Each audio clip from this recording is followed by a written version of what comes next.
Let's begin.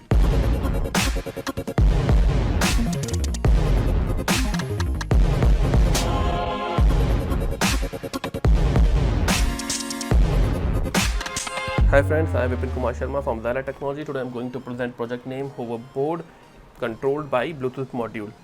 And we are using here Arduino Uno as the brain of the project. Arduino Uno is 8-bit microcontroller here, and SE05 is the Bluetooth module name here.